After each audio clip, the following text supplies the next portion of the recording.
All right. So today we'll be covering the final government, which I'm actually going to encompass a few different prophecies, kind of combine them together. It'll be going from Daniel chapter 2, Daniel chapter 7, and Revelation chapter 17, and a little bit of chapter 18. Although there are many theologians that have taught on these chapters, forget about, no, I'm playing. They go very in depth into some of these single chapters, which is very good. I'm not trying to do that today. I'm trying to, hopefully within this 2-hour session, cover 3 of them. So I won't go into every single bit of detail that each prophecy has, and I only really want to focus on the final parts of it, the final government aspects of it, the Antichrist aspects of these prophecies. So you may see that I don't go so in detail into some parts of those prophecies, but I do want to highlight more aspects of other parts of the prophecy that maybe have not been highlighted before. At the same time, one of the things that I'll be showing as we go through these prophecies is you'll see a slide titled Notes, where we're building per se what the final government looks like. So we're going to start with the clean slate. Let's put our presuppositions, aside for a moment, come with a clean slate, and let the Bible begin speaking to us. I'll have 2 sections, one of final government, our notes for the final government, and notes for the Antichrist. Today we'll be mainly focusing on the final government, but we'll get hints of the Antichrist, and we'll begin adding that as notes. Next week, we'll look at the Antichrist in more detail, so we'll continue building on that list and possibly add more to that list as well. So you'll see that when we get there. Before we begin, let's invite God, especially that we're diving into some of the most, well-known but also difficult to understand passages in end-time prophecy. So let's invite Jesus into this place. Let's invite the Holy Spirit here to help us guide us through the study. God, we thank you for bringing us here. We thank you that after all these weeks, Lord, how you've continued to speak, how you've continued to bless us, how you've continued to open our eyes, Lord. And I pray, God, that you're here again, opening our eyes as we dive into your word and show us, Lord, the things that you said, so that when we look into the world, Lord, we can see how all these things are coming and falling into place.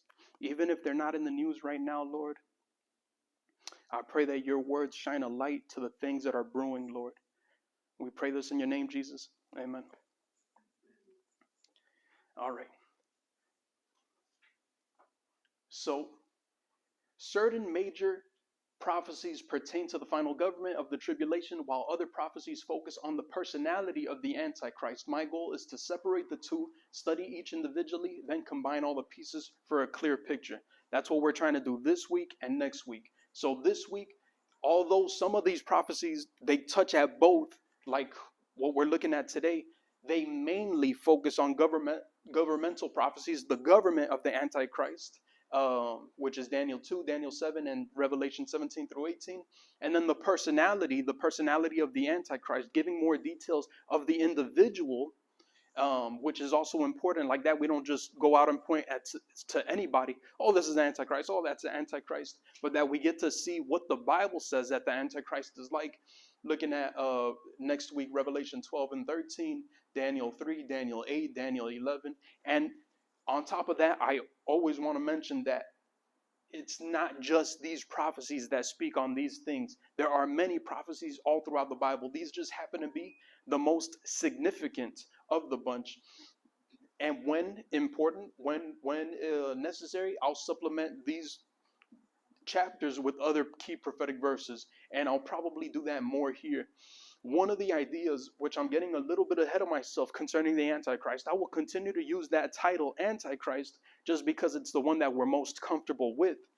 But I do want to point out to you that only one time in the entire Bible that title is used, Antichrist. Meanwhile, he is actually given somewhere upwards of 40 different titles. Being sensitive to those titles as you read through the Bible, as you read through prophecy, it'll highlight to you more aspects of this individual instead of just 2 or 3 verses as to what he is. Sometimes he is called the worthless shepherd or the idle shepherd, the Assyrian, things of that nature. I can't fully recall all of them right now. But today, let's just focus on the governmental prophecies, starting first with Daniel chapter 2. Have any of you previously read Daniel chapter 2 concerning the statue from Nebuchadnezzar's dream? Awesome. So a lot of and this is also one of the reasons why I don't want to spend too much time on it per se, as in spend an entire 2 hours on just this prophecy, because a lot of theologians have covered this before and they do a fantastic job of it.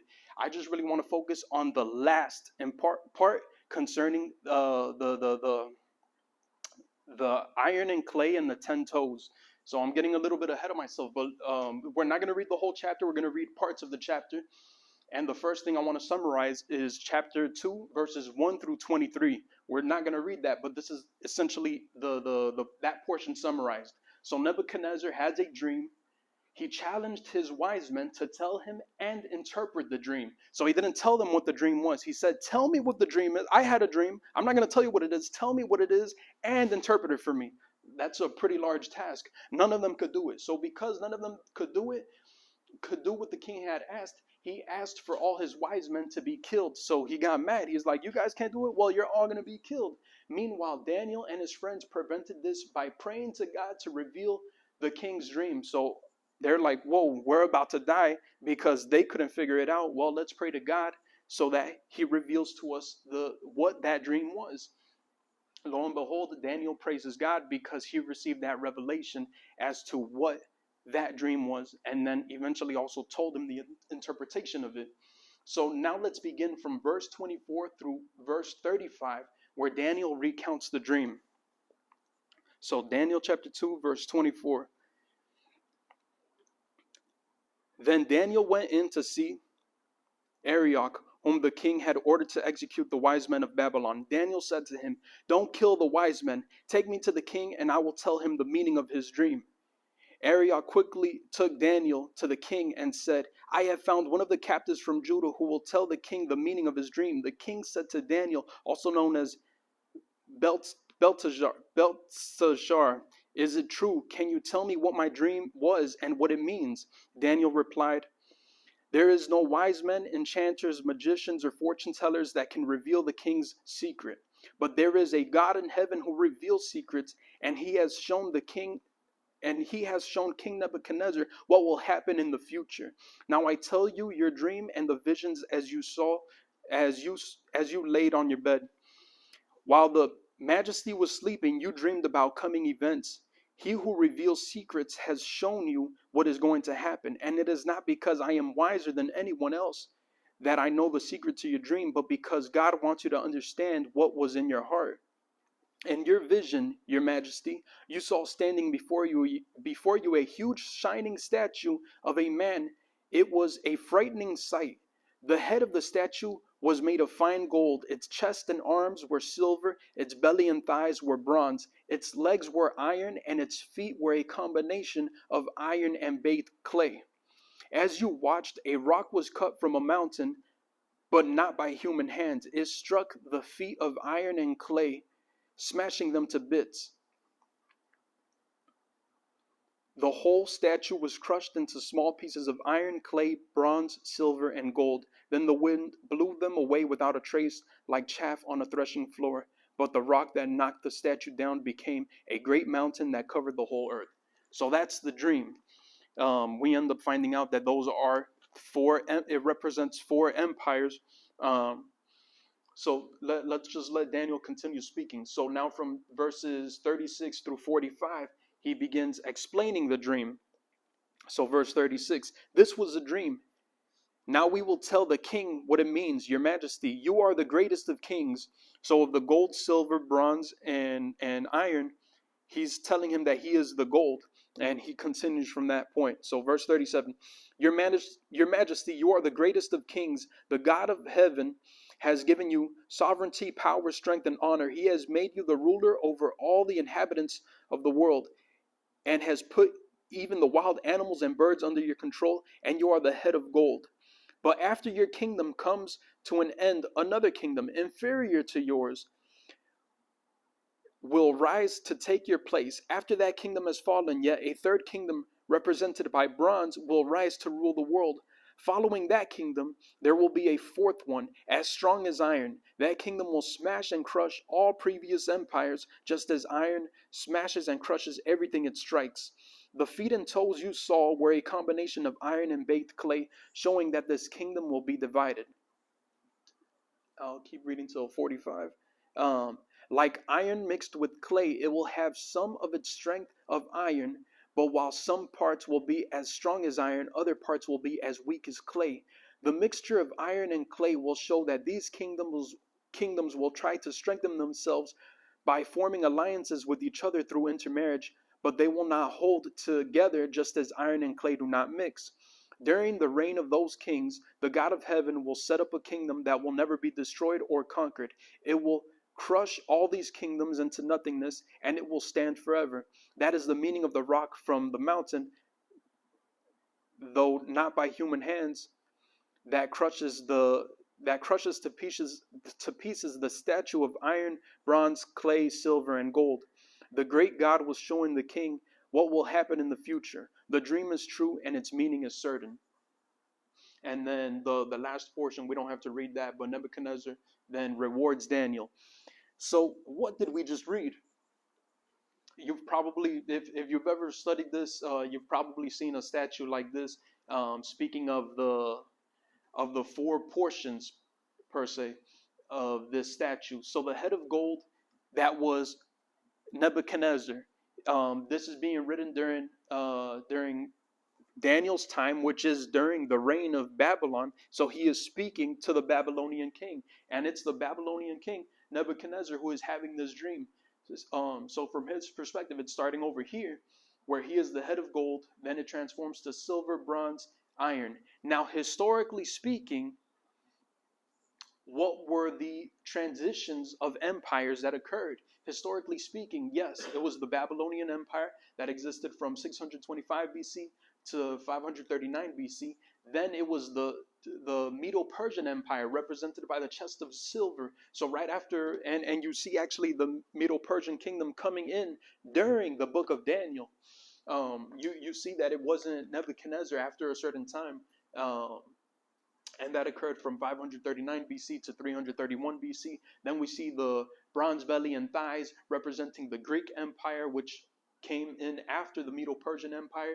And then after that, we all know the Roman Empire, which came in from 146 BC.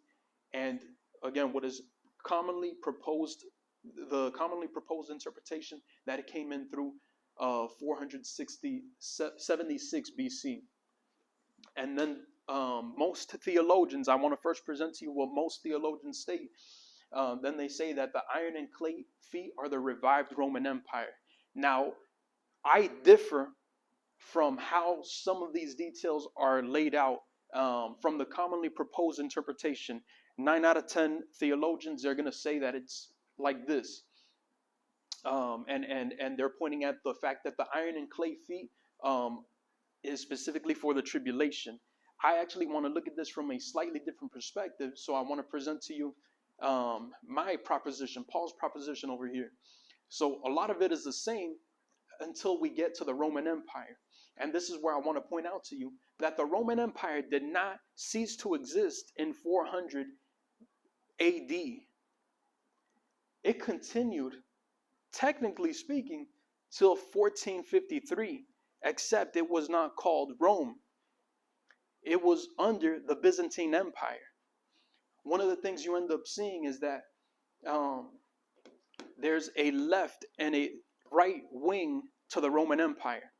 And this is what a lot of theologians are not sensitive to. I didn't put a map. I probably should have put a map. But Rome was always in Italy. That was the western leg of the Roman Empire. That one eventually faded around 400 AD. But the eastern leg continued to survive till 1453. The capital that was in Rome, again in Italy, it was moved over to Constantinople, which is in the east side, in modern day Turkey. That is where the Byzantine Empire ruled for up until 1453 AD. There's more details that I'm gonna share with you now, and that continues with the iron and clay feet. One of the things that most theologians are essentially proposing is that there is a gap of time from here to here. That this cutoff at 400 AD is essentially what they're saying, and then in the tribulation it'll be iron and clay feet. I don't think that's what the prophecy is saying. I don't think that it is saying that then the feet come in, basically 2,000 years later. I don't think that's what the prophecy is saying. I think that there is a transformation per se that slowly begins occurring from the legs, probably starting from here, and then it eventually splits to two, which we do see the Eastern and Western Empire eventually transforming into iron and clay, and then eventually transforming into these 10 toes. So looking at it from that perspective, where it begins, continues, and going from here over there, and the toes being the last part. The iron. So the difference I want to point out to you is that I'm not telling you that the iron and clay is the tribulation kingdom per se, but I'm telling you that the 10 toes are the tribulation kingdom. And that's what's also consistent throughout the prophecies. So how can I argue this? So one of the things that we begin to see is that from roughly this period of time, and honestly, even from 400 AD, when the western side of the Roman Empire, so the one that was by Italy, it began to transform into this iron and clay. How did it transform? If you ask any historian, Rome was not conquered. Rome was not destroyed. There is no historical book that you can read where, and this is the day that the Roman Empire fell or destroyed. And I will argue with you, looking at the prophecy, I think God is saying the same thing. The Roman Empire did not destroy or fall. No one conquered Rome, I'll put it that way. Yet it transformed into something else. One of the key things that Rome always wanted to do is continue to expand its borders. And one of the hardest things that it experienced, especially what we see during the New Testament times, is how do we continue to control these providences and these different cultures that we have? And one of the things that they had to implement is making sure that the cultures accepted them. They had various different cultures. They couldn't just be follow our rules, period. So they had to, in a sense, similar to what it says in Daniel chapter 2, like iron and clay, they had to form alliances and intermarry. So when the Western side is fading out per se, they're actually blending in with the Germanic, what's it called? The Germanic tribes, the German culture with the what we call basically different European cultures. Also in Britain, also by Spain, all these different cultures. It's slowly combining and remaining per se. The heart of Rome continues to exist. Same thing. So typically when we think of Rome, we think of it only being European. But that's one leg of the Roman Empire. One of the things we have to be sensitive to is that there is essentially a Middle Eastern portion of the Roman Empire. And it outlived the European. I mean, they both technically transformed, but it technically outlived longer the European portion of it. And I'm getting ahead of myself right now, but a lot of times when we think of an Antichrist, we're thinking of a European type leader per se. But can he possibly be Middle Eastern? And there's evidence for that if you consider the Eastern leg. Looking at Turkey, I wish I did put a map so that you could visualize what I'm thinking in my mind of what that map looks like. Essentially, what I'm trying to point out to you is, imagine if you're looking at a map of Europe, including some of the Middle East. Speaking of the Roman Empire during Jesus' time, it covered a pretty wide portion of land. But as it continued to transform itself, it didn't look like Rome per se in the old sense, but it continued to commingle with other countries in northern and more Western Europe. Same thing with the East. It continued to kind of go this way. and transform itself. So what do we see today?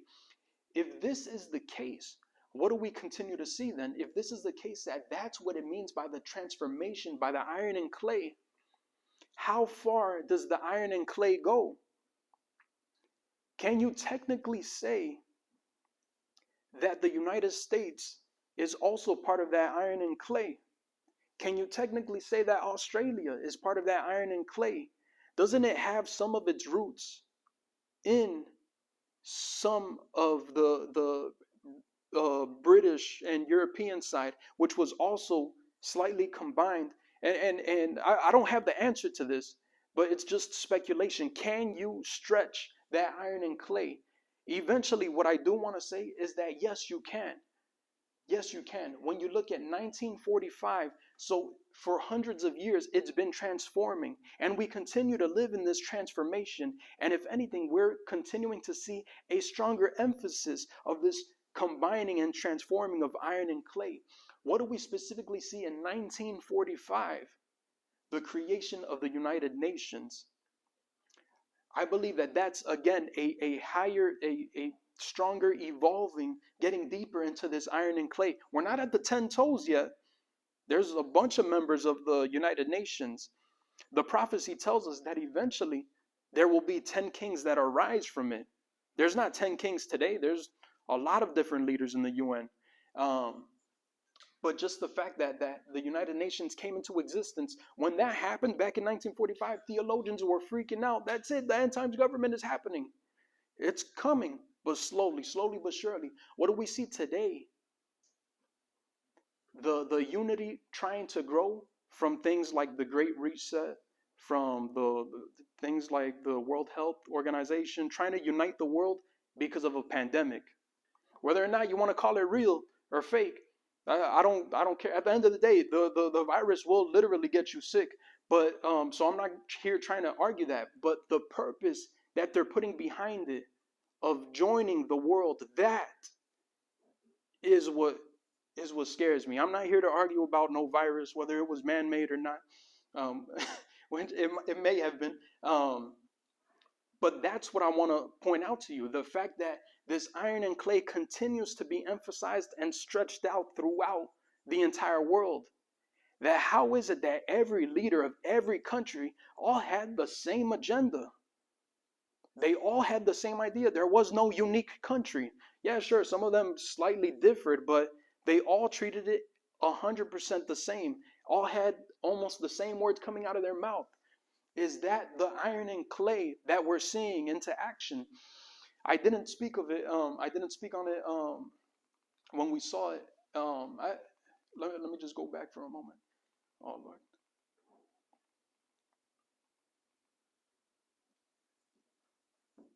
This beast here, it's from the United Nations. They call this the beast of that guards, the keeper of peace and security. This one was what they do with this particular beast is this particular statue is they put it in different centers of where the United Nations meet. This picture, I believe it was taken somewhere in Mexico, but it was also taken to New York. So they'll go ahead, they'll have it there for a moment, kind of like give it its glory, and then put it in another location. So it's been kind of traveling the globe per se, and it's very reminiscent of the beast that we'll end up seeing now in Daniel chapter 7. And they call it the beast that brings security and peace, something like that. I find that wild, which is very reminiscent of like what I was saying of these end time prophecies. I've never seen that, but I don't know if it's the same one or not, but there was one that was traveling. They were moving into different parts. And most of the places that they were showing, it was in all these financial districts like New York, someplace in Europe, and different places in the U.S. where it was just all really had to do with the money. But there was one type of a god or beast that they were showing around. It was very demonic. I don't know if it's the same one. And it's like it's coming to a point where I don't even have to show you an artist's rendition. If you think about it, I'm showing you like the literal pictures. And did they get the inspiration from the Bible? No, they got the inspiration from demonically. So it's scary. Oh, and let me reiterate this point again. It's finally when we get to the 10 toes that we're speaking of the final government. So let's again take a closer look and take a look at these legs, take a look at these feet. Again, I'm telling you that a timeline is going like this and slowly transforming to this. We're not at the 10 toes yet, again, but we're definitely seeing the emphasis of this iron and clay. It's been existing. It's been existing for some time, but that does not mean that we're in the tribulation. But the Roman Empire, per se, has continued to transform itself. Now it is global, and how that emphasis continues to go about. So what do we see? The iron legs going from 146 BC to 1453. The Western Empire, speaking of Rome. The Eastern Empire, speaking of the Byzantine. It's typically called the Byzantine Empire, but it's Rome. It's Rome by all respects. Iron and clay feet. I don't want to call that revived Roman Empire. So that's typically what theologians call it. I'm not calling it the revived Roman Empire because they're saying that it doesn't exist now, but will come into fruition in the tribulation. I'm saying that no, it's been transforming. It's been transforming, and it's still transforming before us today. And especially these past few years, it's been getting stronger and stronger, emphasizing its power. So, and we begin seeing that from 1453, 1945, the creation of the United Nations. From here, it was really just small, cultural joinings, but now here becoming a lot more official with the United Nations, and even today we continue to see that. My sister was just sharing with me a few days ago that the whole Great Reset, like the agenda that they have, the agenda that they had for 2030, they possibly want to accelerate it for 2026. Yeah.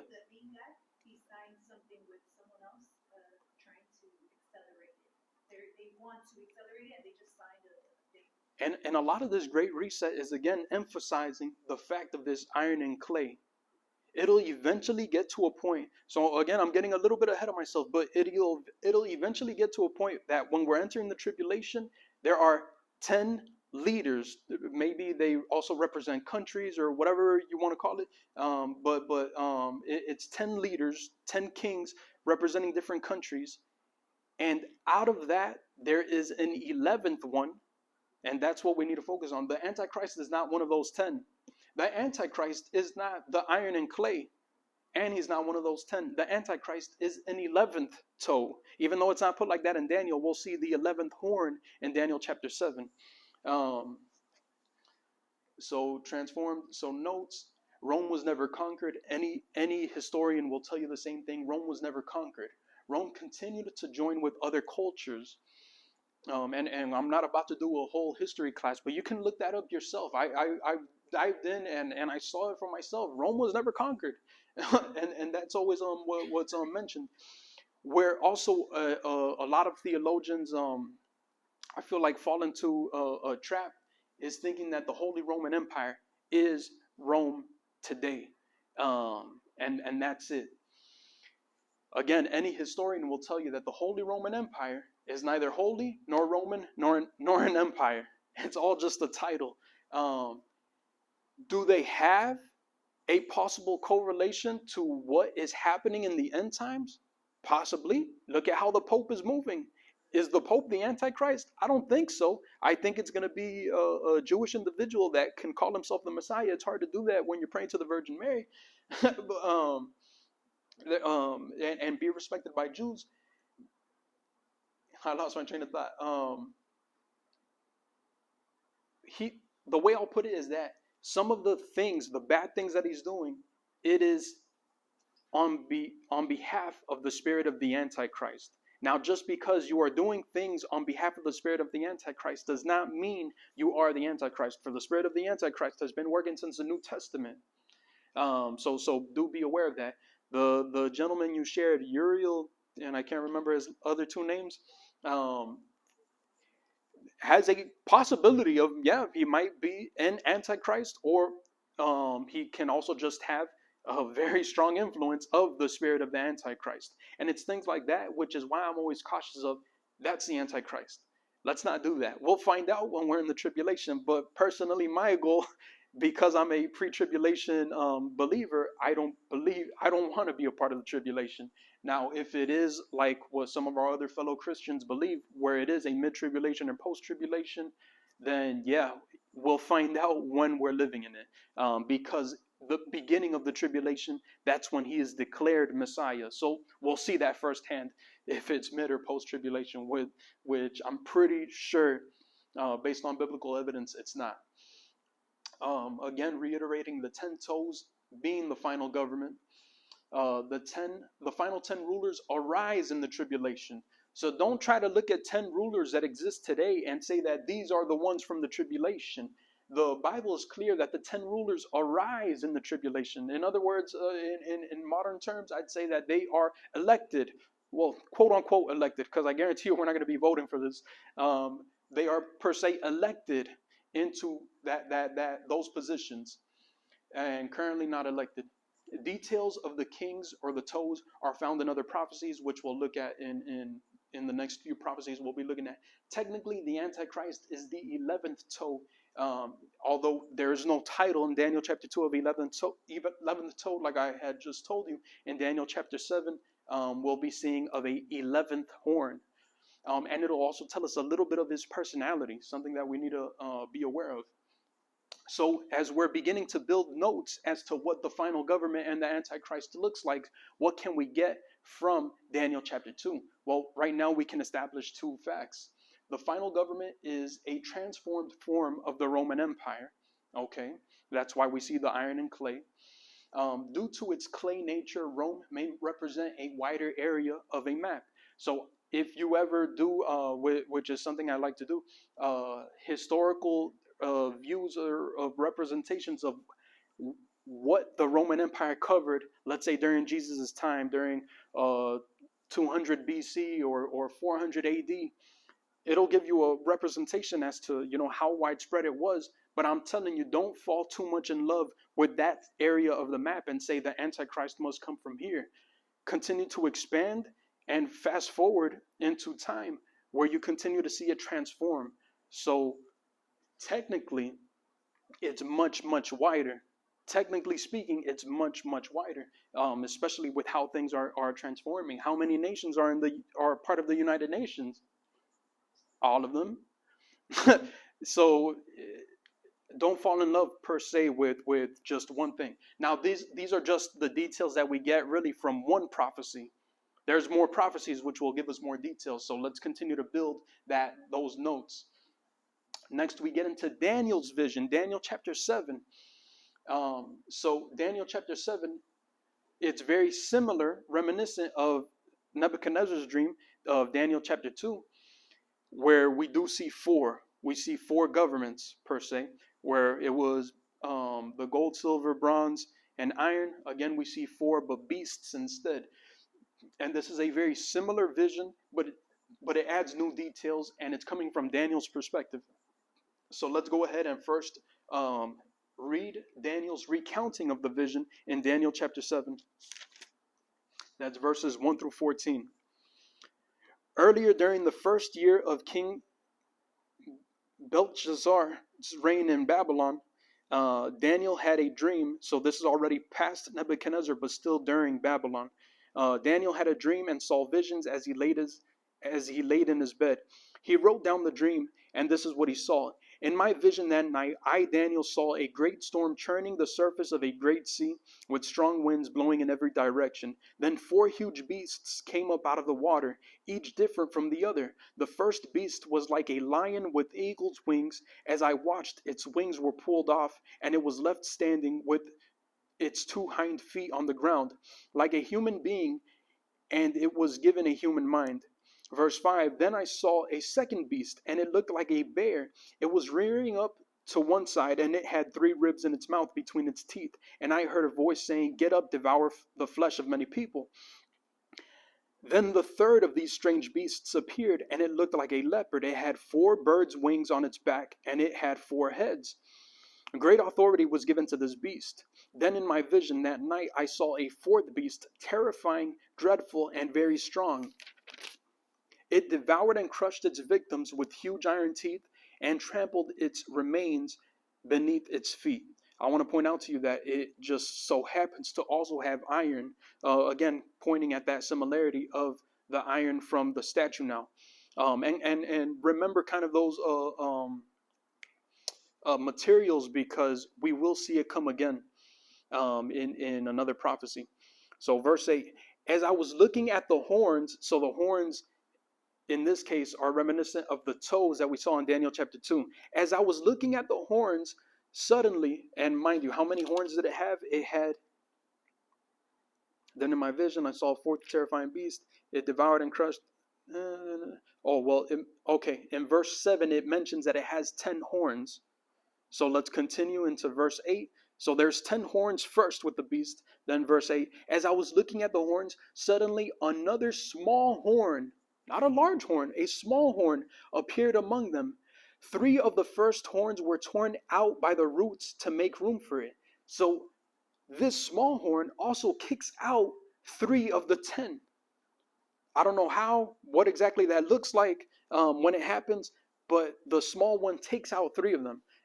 This little horn had eyes like human eyes and a mouth that was boasting arrogantly. That's one of our traits right there of the Antichrist, that he is arrogant. Verse 9, I watched as thrones were put in place. I watched as thrones were put in place, and the Ancient One sat down to judge. His clothing was as white as snow, his hair like purest wool. He sat on a fiery throne with wheels of blazing fire, and a river of fire was pouring out from his presence. Millions of angels ministered to him. Many millions stood to attest him. Then the court began its sessions, and the books were opened. I continued to watch, and I could hear the little horn's boastful speech, again pointing out the mouth that this guy has. I mean, think about it, the arrogance to call yourself God. We don't get that in this particular verse, but we do get that from other verses. Continuing, I keep watching until the 4th beast was killed and its body was destroyed by fire. The 3 beasts had their authority taken from them, but were allowed to live a while longer. As my vision continued that night, I saw someone like the Son of Man coming with the clouds of heaven. He approached the Ancient One and was led into his presence. He was given authority, honor, and sovereignty over all the nations of the world, so that people of every race and nation and language would obey him. His rule is eternal and it will never end. His kingdom will never be destroyed. So a lot of this is very reminiscent of what we just read in Daniel chapter 2. There's 4 kingdoms. After the 4th one, there's something horrible about the 4th one, and after that, what do we see? We see now God coming and reigning. So we saw instead a rock cut without human hands, and it destroyed everything in Daniel chapter 2. But now we see this man coming, and he reigns and rules as king forever and ever, and sets his throne up on earth, and every nation and every tongue will confess and believe in him. So there's some things about it, yet the detail that we're adding now is this little horn. And that's one of the things I want to point out to you, that when we think of the Antichrist, you may see this huge beast and all these horns, but really the Antichrist is that little bitty horn. And that kind of changes our perspective. There may be a lot of things happening around us, but really the main concern of the story from God's perspective is that little bitty horn and the things that he's going to ultimately do. So let Daniel now explain the vision, beginning from verse 15 all the way to 28. I, Daniel, was troubled by what I had seen, and all my visions terrified me. So I approached the one that was standing beside the throne and asked him what it all meant. He explained it to me like this: these are 4 huge beasts which represent 4 kingdoms that will arise from the earth. But in the end, the holy people of the Most High will be given the kingdom, and they will rule forever and ever. Then I wanted to know the true meaning of the 4th beast, the one so different from the others and so terrifying. So Daniel is okay with that quick little 2-sentence explanation of, yeah, those are 4 kingdoms that will arise from the earth. And he doesn't even really care about the other 3. He's like, I got that. Tell me about the 4th one. And again, that's our emphasis today, focusing on that 4th one. And thankfully that's what he asked, because those are the details that we get. So verse 19. Then I wanted to know the true meaning of the fourth beast, the one so different from the others and so terrifying. It had devoured and crushed its victims with iron teeth and bronze claws. Bronze, didn't we see that for Greece? Interesting. That this item would, this material will, come up again. So we're gonna add that to our notes in a moment. Trampling their remains beneath its feet. I had also asked about the 10 horns on the fourth beast's head and the little horn that came up afterwards and destroyed 3 of the other horns. So again, the 10 horns, the 10 kings, the 11th one that comes being the Antichrist, and how he knocks down 3 of them. He's like, tell me about that. This horn had seemed greater than the others, even though it came in small. It mentions it as a small horn. He mentions also that the horn seemed greater than the others. Interesting. It had human eyes and a mouth that was boasting arrogantly. Again, one of the key attributes of the Antichrist is that he is arrogant. Interesting.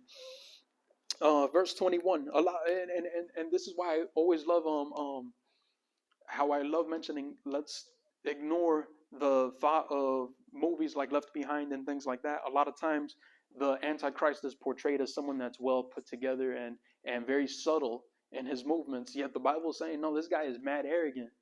And the key difference is, most people are pushed away by someone with that much arrogance. Yet apparently, prophetically speaking, that this arrogance apparently draws people in. So let's be sensitive of that. Verse 21. As I watched, this horn was waging war against God's holy people and was defeating them. God's holy people, it can be one of 2 things. The Jews, obviously, but also looking at, and I'm getting ahead of myself, looking at Revelation 12, we also see that there is a portion of that time where it is also against the Christians, well, the left behind Christians, to put it that way. Verse 22, so he was waging war with the holy ones and defeating them until the ancient one, the Most High, came and judged in favor of his holy people. Then the time arrived for the holy people to take over the kingdom.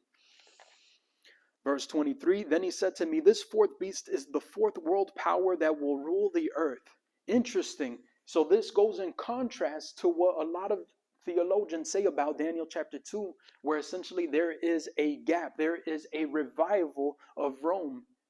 According to the Bible, with how God sees it, there is no other kingdom. It is this one. That's why I prefer to use the word transformed Roman Empire instead of revived Roman Empire. Because then that's to say that there has been no empire since 400 AD. And again, has it always been called Rome? No, eventually that name faded away, but the ideology of taking over everything has continued to permeate. Again, we are not fighting against flesh and blood. We're fighting against principalities and rulers in the unseen kingdom.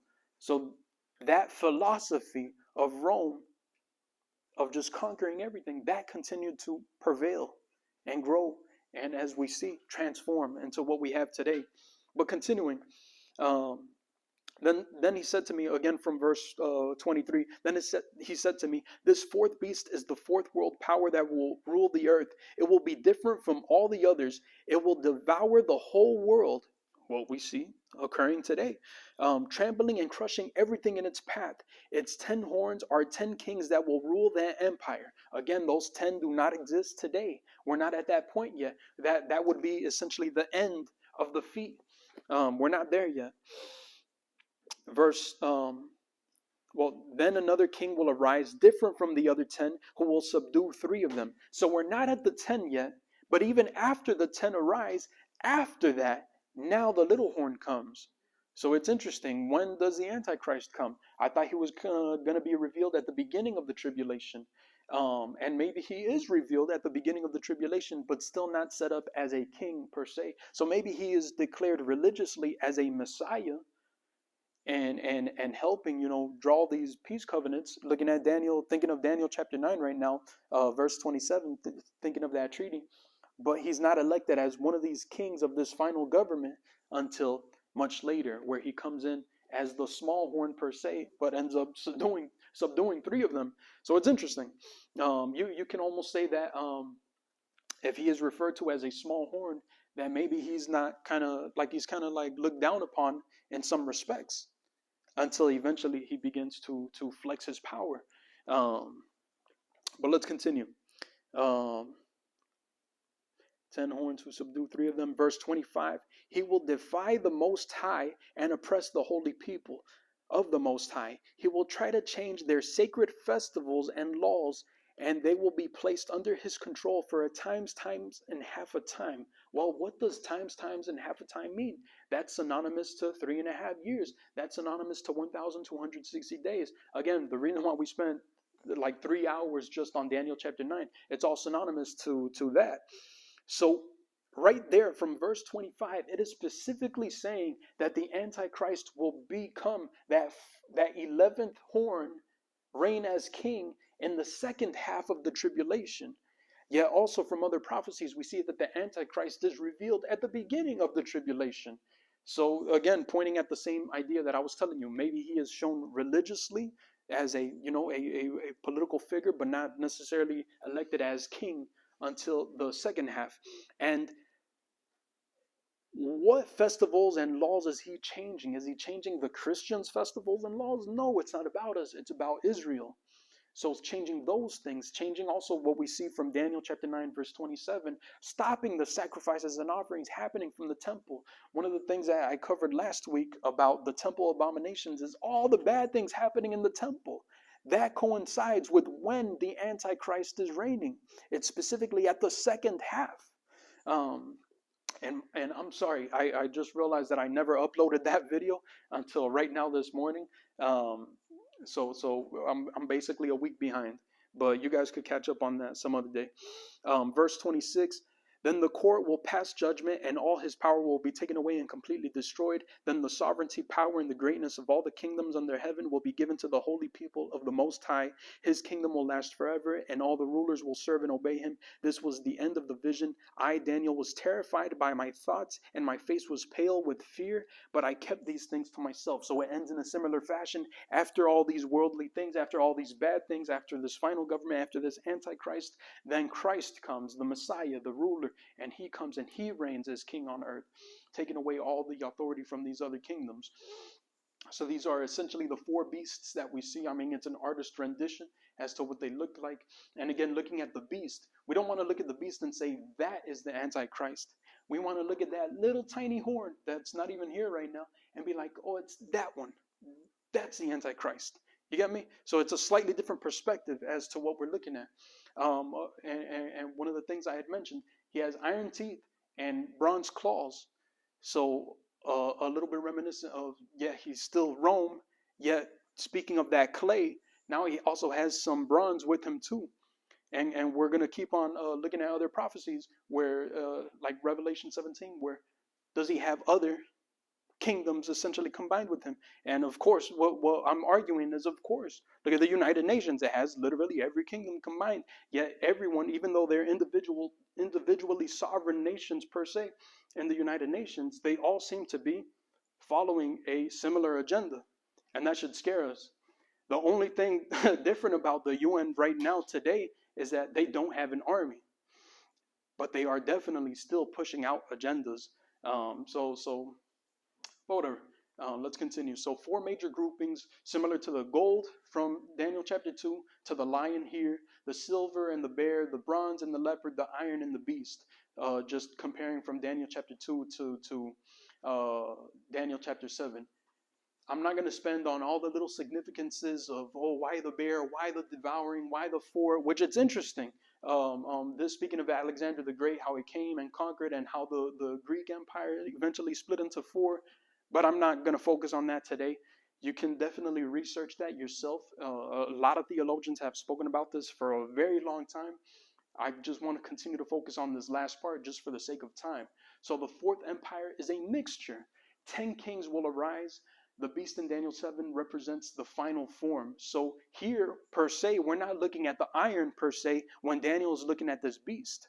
He is looking at not even the iron and clay per se. He is looking at the 10 toes with iron and clay. That's what Daniel's looking at. So he's already looking at that final form of what that eventually looks like. Iron clay with 10 toes. Bronze claws is the final empire, also linked to the Greek Empire. So just one of the things to mention.